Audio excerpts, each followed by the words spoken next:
Hey YouTube, it's Bill here, and today I'm back with the 17th episode of my Barrow career mode on FIFA 21, and today it is the League 2 playoff final. But before I get into that, I've got a couple of things I want to say. First, I want to thank everyone for 300 subscribers. I've hit that way quicker than I ever imagined. I've hit it in under a month of doing these videos, so thank you so much for 300 subscribers. And I also want to give a shout out to Nathan Morrison, who's backed me from pretty much the very start to get the playoffs. Even when I was down near the bottom of the league playing poorly, he backed me to get to the playoffs, and now I'm in the playoff final with a chance of getting the League 1, so I've got to give a shout out to him for backing me this whole way. But today we do have the League 2 playoff final at Wembley, and since it's the only game of the episode, I'm going to make the highlights of the game a little bit longer than I usually would. Then at the end of the episode, I'm just going to give a little squad report. This is the team I'm going to go with. It's been my first team for pretty much most of the season since I've changed my formation. My team is low on sharpness because I haven't been able to do training since the end of the season, because for some reason the game doesn't let you when you're in the playoffs. But hopefully that won't hinder me. And the last thing I'm going to say before I get into the game is I have changed the sliders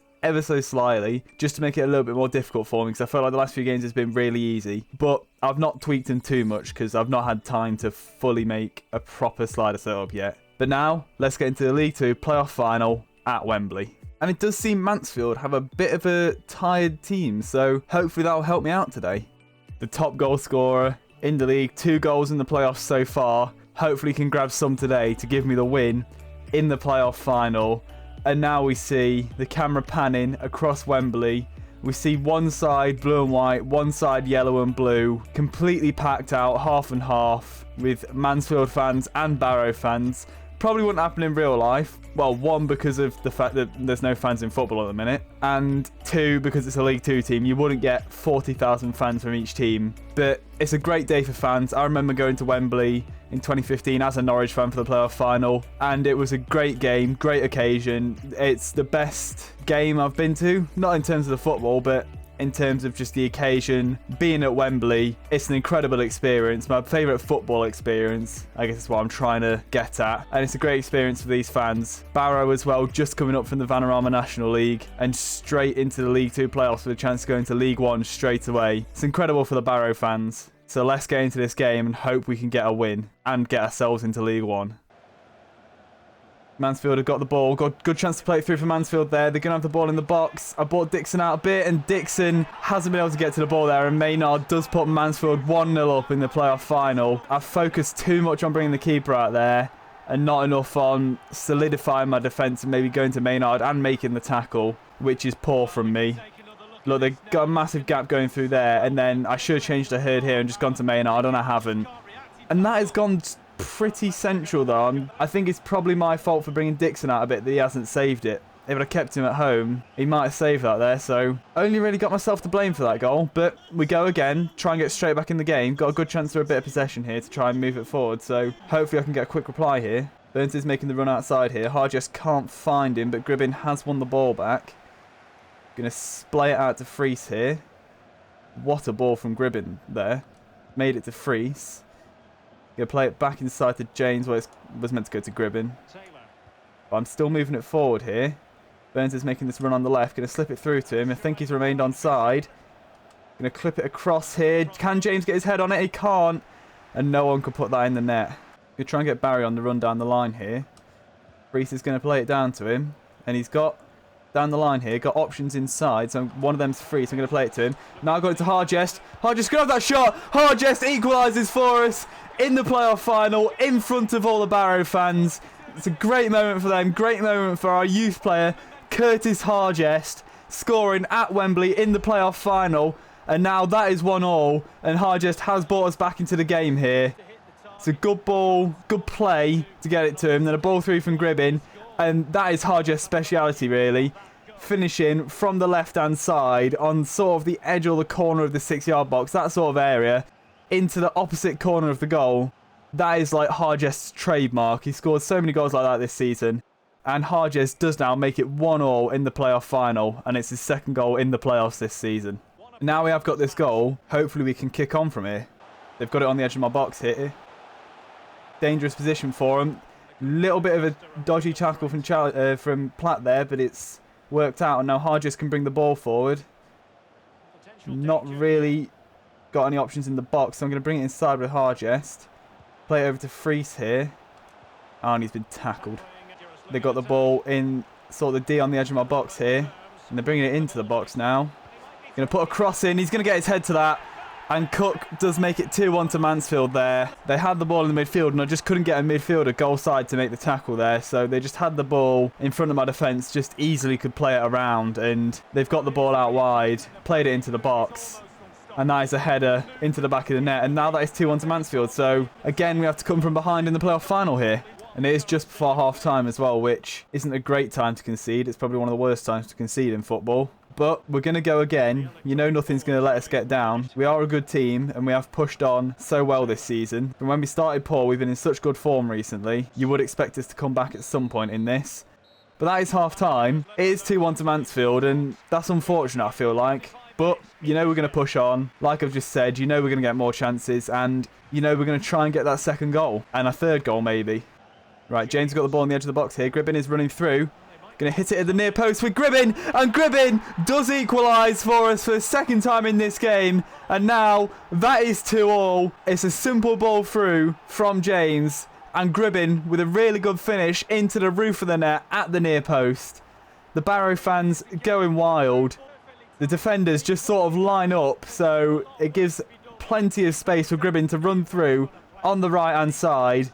And he has got a 5-star weak foot now, so he can hit it on his right into the roof of the net at the near post. Keeper's not really got a chance there, and that is now 2-2. Now I just need to hold on here for a few minutes and not give away a chance early on, straight after the goal, because you don't want to concede straight after scoring. It's one of the times when you are most dangerous, it's what they say, but Hargest was running through there and wasn't able to get it to him. They've played the ball down there. That looked offside to me, and they've got the ball in the box, but it was offside. So there's a good chance for them there if they weren't offside.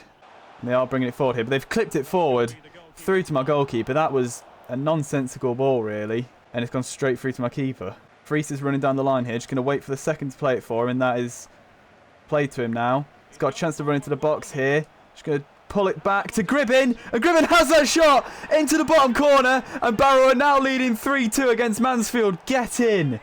I did not expect that ball to actually make it to anyone once I played it back, but it made it to Gribbin, and Gribbin slots it into the bottom left corner of the goal. That is a good finish there. When I played this back, it was sort of just a hopeful ball back, hoping it would get to someone, and it did make it all the way back to Gribbin, unintercepted. I don't even know if unintercepted is a word. That has gone through James's leg there. So honestly, that is very lucky that the ball has made it into the net, because that should have deflected off James and gone somewhere else. But now Gribbin has scored, and I'm going to make some subs because Gribbin is tired. I'm going to bring on Jones at cam. Now I'm going to bring on Hardcastle at cam because he's got slightly better defensive stats. And so hopefully he can make a few tackles at cam there. I've just now got to defend well. Hurd wins the ball there. I'm just going to boot that away. It's a good ball to Fries, and James is in there. That's a poor ball to him, but Hargest is making the run on the right here. That's the left, actually. Hopefully Hargest can finish this, make it 4-2, and he's blazed it over the bar. That could have been my chance to see the game out there, and Hargest has absolutely bottled it. And that is a dreadful finish. Really nervy moment here with them on the edge of my box, but Hurd makes the block there. I just want to make a tackle and get the ball away here. They've got the ball in, though. They've got a ball in a good position there. It's a good block from Platt. It's going to clear it, and he's cleared it away. And now we have 3 minutes remaining until it's full time. Going to get Hargest on a run so I can play it down the line to him. Going to go on to defensive, and I'm going to run it into the corner here and just hold it in the corner. I don't usually do this, but I want to win this game, and I think I'm going to now. That is 3 minutes of the added time. It's up. Just going to get it to Taylor here, have a long shot from the edge of the box. That should be 3 minutes of added time up. And that is it. Barrow have won 3-2. And I have won the playoff final. And I'm going to be in League One next season. And that was a tough game. Mansfield are a good team. And they played well. And they had I had a bit of a nervy moment near the end when they got the ball into the box. But I managed to hold out. Managed to see the game through. And I have won it 3-2. So I will be in League One next season. Now I'll just let you watch the celebrations. Real solidarity.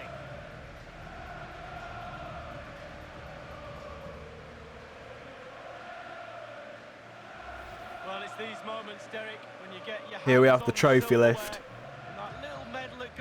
One of the best parts of the playoff final. Get to see your team lift the trophy in front of all your fans. It's a brilliant moment. In the career of of any footballer. I think we're going to see Taylor lift it here. I thought Hurd was captain, but there we go. Taylor lifts the trophy. You hear the fans cheer. You see the players celebrate the fact that we're going to be in League One next season, but much of them aren't going to be playing. Fries is going to be playing, Hargest is going to be playing, but out of the starting 11, they're the only two that will be here, because the rest I'm going to have to sell, unfortunately, which is a shame because they deserve their shot at League One after having got me there. But the rules are rules. This is a Youth Academy career mode, and in the second season, I need a full youth starting 11 at least. Now they get to join in the celebrations, go into the crowd and give them the cup, that's what I say. But I am in League One next season, and it is going to be difficult because I'm going to have a weaker team having to sell a lot of these first team players. And I'm going to have to replace them with youth players, and it's going to be a weaker team. So I am a little bit worried about being in League One next season, but I'm sure all I need to do is not get relegated, and I'll be alright, which is basically the aim for next season now, I think. And the classic, you're going to get the team photo with the trophy, as Alan Smith would always used to say. Now we just have the highlights of the game here after the game, but we are in League One next season, and I'm very happy about winning this game now to get us into League One. Right, now we are right at the end of the season here, so I'm going to do a little squad report now, just to show you how everyone's done this season. We'll start with the stats, have a look who's scored the most goals, made the most appearances, stuff like that. I'm going to try and ignore the stats for the International Cup here, but the most appearances goes to Callum Gribbin with 15 goals, because he got one into the International Cup, so I'm just going to chalk that off. 15 goals, 19 assists, which is very solid from him. But you look here, James, the most goals, 40 goals this season. Well, 36, so let's ignore the international tournament. 36 goals, 18 assists, which is ridiculous in 50 games pretty much. But you got to give a big shout out to Fries and Hargest as well. 16 goals in 38 for Fries, and 14 goals in 36 for Hargest, 10 assists in 36 and 11 assists in 38. Fries and Hargest, very similar seasons, both very good players. Both came out with an average rating of 7.4, so very excited to use both of these next season. I am going to be bringing out in my next video a little sort of season review, season awards, goal of the season, you know, player of the season, stuff like that. And you'll get to see in that video which one of these players I prefer, because I do prefer one of these players over the other, so you'll get to see which one I prefer in that. But Hardcastle as well, doing pretty well, getting 9 goals and 6 assists. Quigley, only 26 games. Scored 8 goals though, but after the first few games he didn't really play many because I changed the formation, he didn't really fit in. Jones, similar to that, played a bit more when Beedling was out injured, but if Beedling wasn't injured he would have been in the same boat to Quigley. Taylor, even though he was lower rated than Jones, he had better defensive stats, so I preferred him at CDM to Jones. Decent season from him. Burns, kind of disappointed with Burns. Lots of assists, which I'm happy with, but not enough goals for him. Although 74 rated left mid, he will sell for a lot of money next season. Harry Roberts, 2 goals. He was a youth player I played just for 1 game. Angus disappointed me in the games I used him in, so I didn't really use him after them. Hindle, played him on the wing for a little bit, but only 1 goal. Lillis was my first team goalkeeper before Dixon came in, but Dixon performed much better. So you'll see Lillis there, only got 1 clean sheet. And Dixon here, you'll see he got 7 clean sheets in the league, 1 in the Carabao Cup, 1 in the playoff final. So 9 clean sheets overall. No, he didn't get the clean sheet in the playoff final. He must have got it. I think he got it in the playoff second leg, the semi-final second leg. But I think my better defensive performances didn't coincide with Joel Dixon coming into the team. They were definitely, at least in part, due to Joel Dixon coming into the team. He definitely shored up the defence a bit. And my defence started to get even better when this man came back from injury, Tom Beedling. He really helped me as well. You see 8 clean sheets for him. Actually 9 clean sheets for him. 1 in the playoff final, not in the playoff final, 1 in the playoff semi-final second leg as well. So he had a good season as well, and I definitely missed him when he was out injured. Other players, Rude, he played a few games off the bench, was alright, but he's not quick enough for me yet. Once he gets a bit quicker, he'll be better for me. Pavlov disappointed me a bit, I'm not going to lie, but hopefully he can play better next season. Then Conway only played 1 game, Teehee, handful of games off the bench and 1 start. Arthur Court, really excited to use him next season because he is going to be my best player at some point. 93 to 94 potential. He has potential to be special tag. Bosniak and Connor, they'll be my starting fullbacks next season, I think. They've only played 1 game each, but not high rated. I've got to start them basically. I've got no other fullbacks. Right, that sort of concludes looking at the stats, and I'm just going to go through how much each of my youth players has grown. So Conway up by 3, Mannion up by 2. I changed him from a centre-back to a CDM, so he's not gone up much. Court up by 2. He's only a recent signing though, so he's not gone up much. Rude, up by 3. Flaherty, up by 5. Pavlov, again up by 5. Rivas, up by 3. Bosniak, up by 8. Connor, only up by 1, which is disappointing, but he has a very low potential, which makes sense. Cochrane, also only up by 1, which is disappointing. Marbe, up by 11, because I changed him from a striker to a winger, so his stats are more suited towards winger, so his overall's higher. Fries, up by 11. He's played really well this season. Hargest, up by 6. Teehee, up by 5. Roberts, up by 5. And then that is the end of my youth players. Right, that is the end of this episode. In this episode, we did win the playoff final, so we are in League 1 next season. Next episode won't be the start of Season 2. Next episode will be like a review of Season 1 and the season awards and stuff, which I've already said. But the episode after that will be the start of Season 2. So I'm really looking forward to getting into the start of Season 2. So that will be out in a few days. And if you enjoyed this video, leave a like. If you want to carry on watching this series, subscribe. And I'll see you in the next one.